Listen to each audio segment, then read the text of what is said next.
Hello everyone, welcome to the current affairs. आप ये बिल्कुल सही पढ़ रहे हैं। यूएसए एक सबसे बड़ा थ्रेट है इंडिया के लिए आफ्टर चाइना।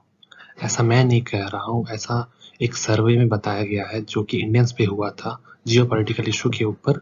इसमें और भी बहुत सारे क्वेश्चन पूछे थे जिसे हम बाद में डिस्कस करेंगे, बट इसका जो मेन पॉइंट है वही यह निकल के आ रहा है कि अधिकतर इंडियंस यूएसए को एक थ्रेट मानते हैं इंडिया के लिए आफ्टर चाइना।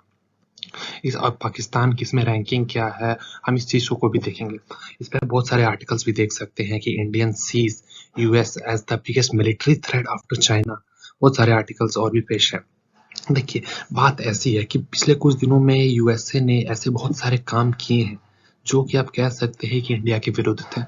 उन्होंने पाकिस्तान को F-16 डील रिवाइव कर दी, वो पाकिस्तान को पैसे प्रोवाइड कर रहे हैं। देखिए, जिसका अल्टीमेट यूज़ पाकिस्तान आतंकवादी को बढ़ाने में ही करेगा, जिसके लिए इंडियंस आप कह सकते हैं कि यूएसए पर भरोसा नहीं करना चाहते। इंडियंस की बात करें तो उन्होंने सबसे बड़ा थ्रेट माना है चाइना को। 43% इंडियंस मानते हैं कि चाइना हमारे लिए बहुत सबसे बड़ा थ्रेट है। 43%। उसके बाद अब एक सरप्राइजिंगली एक बड़ा जंग 22% यूएसए को मानता है थ्रेट। उसका तीसरे नंबर पे पाकिस्तान आ गया। मतलब आप कह सकते हैं कि इंडियंस पाकिस्तान को इंडिविजुअली आप कोई थ्रेट नहीं मानते इंडिया के लिए। देखिए, वो अगर पाकिस्तान को कोई और कंट्रीज का सपोर्ट हो तब वो हो सकता है कि भारत के लिए थ्रेट हो, परंतु आप इंडियंस एक इंडिविजुअली पाकिस्तान को कोई थ्रेट नहीं मानते। देखिए, अगर किसी छोटे देश को किसी बड़े देश का सपोर्ट हो तो वो बहुत अच्छा कर सकता है। जैसे कि इसका सबसे अच्छा एग्जांपल है यूक्रेन। यूक्रेन रसिया के विरुद्ध बहुत अच्छी तरह से लड़ रहा है। इसका मेन कारण है यूरोप और अमेरिका का यूक्रेन को सपोर्ट। आपने कुछ दिनों पहले एक सर्वे की रिपोर्ट सुनी होगी जिसमें बताया गया है कि मेजोरिटी इंडियंस मानते थे कि यूएसए उनके लिए एक बहुत ही स्ट्रेटेजिकली बहुत इंपॉर्टेंट कंट्री है। वो यूएसए उनके लिए इन्वेस्टमेंट लाता है, जॉब्स लाता है, इसलिए यूएसए एक इंपॉर्टेंट कंट्री। परंतु ये जो सर्वे ये 6 महीने पुराना है। अभी ऐसे कुछ इंसिडेंट हुए हैं जिसमें आप कह सकते हैं कि इंडियंस के मन में यूएसए के प्रति जो क्रेडिबिलिटी थी वो घटी। देखिए, बात ये है कि यूएसए एक तो बात है कि हमें चाइना के में मामले में सपोर्ट करता है, परंतु वह हमारे साथ-साथ यूएसए पाकिस्तान को भी सपोर्ट करता है। हाल ही में ऐसे हुआ कि पाकिस्तान को की जो F-16 डील थी यूएसए ने उसे रिवाइव कर दी। पाकिस्तान को यूएसए अंधाधुंध फ्लड के नाम पे पैसे दिए जा रहे हैं, जिसका यूज़ पाकिस्तान इनडायरेक्टली इंडिया के ऊपर टेररिस्ट पर ही करेगा और आतंकवादी के ऊपर ही उनका उपयोग करेगा। इसलिए जो आप कह सकते हैं कि इंडियंस के मन में जो क्रेडिबिलिटी है यूएसए के प्रति वो घटती जा रही है। यूएसए का एक ट्रैक रिकॉर्ड भी बहुत ही गंदा है कि यूएसए अपना यूज़ जहाँ तक उसका यूज़ है वो अपना यूज़ करेगा, उसका उन्हें छोड़ देगा। इसका सबसे अच्छा एग्जांपल है पाकिस्तान के मामले में।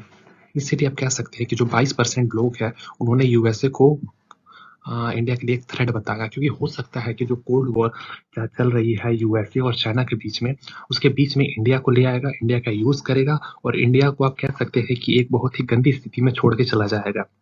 देखिए, हम खुद इतने कैपेबल हैं कि हम सारी स्थिति से लड़ सकते हैं, परंतु यूएसए का एक ट्रैक रिकॉर्ड है कि वो हर जगह एक तीसरे देश को लाकर उसका उपयोग कर कर अपना काम निकाल कर वहां से चला जाता है।